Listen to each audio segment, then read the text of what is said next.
Daniel chapter 8. In the 3rd year of the reign of King Belshazzar, a vision appeared to me, Daniel, subsequent to the one that had appeared to me earlier.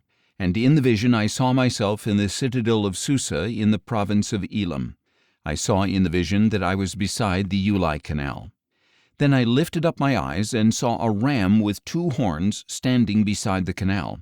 The horns were long, but one was longer than the other, and the longer one grew up later. I saw the ram charging toward the west and the north and the south. No animal could stand against him, and there was no deliverance from his power. He did as he pleased and became great. As I was contemplating all this, suddenly a goat with a prominent horn between his eyes came out of the west, crossing the surface of the entire earth without touching the ground. He came toward the 2-horned ram I had seen standing beside the canal and rushed at him with furious power. I saw him approach the ram in a rage against him, and he struck the ram and shattered his 2 horns. The ram was powerless to stand against him, and the goat threw him to the ground and trampled him, and no one could deliver the ram from his power. Thus the goat became very great, but at the height of his power his large horn was broken off, and 4 prominent horns came up in its place, pointing toward the 4 winds of heaven.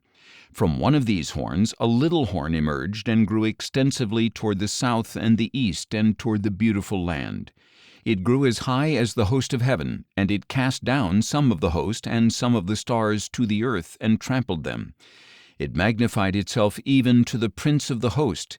It removed his daily sacrifice and overthrew the place of his sanctuary. And in the rebellion the host and the daily sacrifice were given over to the horn, and it flung truth to the ground and prospered in whatever it did.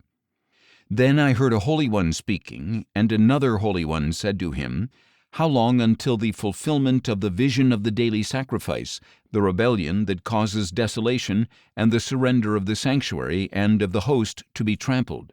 He said to me, "It will take 2,300 evenings and mornings, then the sanctuary will be properly restored." While I, Daniel, was watching the vision and trying to understand it, there stood before me one having the appearance of a man, and I heard the voice of a man calling from between the banks of the Ulai, "Gabriel, explain the vision to this man." As he came near to where I stood, I was terrified and fell face down. "Son of man," he said to me, "understand that the vision concerns the time of the end." While he was speaking with me, I fell into a deep sleep with my face to the ground. Then he touched me, helped me to my feet, and said, "Behold, I will make known to you what will happen in the latter time of wrath, because it concerns the appointed time of the end." The 2-horned ram that you saw represents the kings of Media and Persia. The shaggy goat represents the king of Greece, and the large horn between his eyes is the first king. The 4 horns that replaced the broken one represent 4 kingdoms that will rise from that nation, but will not have the same power. In the latter part of their reign, when the rebellion has reached its full measure, an insolent king, skilled in intrigue, will come to the throne. His power will be great, but it will not be his own. He will cause terrible destruction and succeed in whatever he does. He will destroy the mighty men along with the holy people. Through his craft and by his hand he will cause deceit to prosper, and in his own mind he will make himself great. In a time of peace he will destroy many, and he will even stand against the Prince of Princes.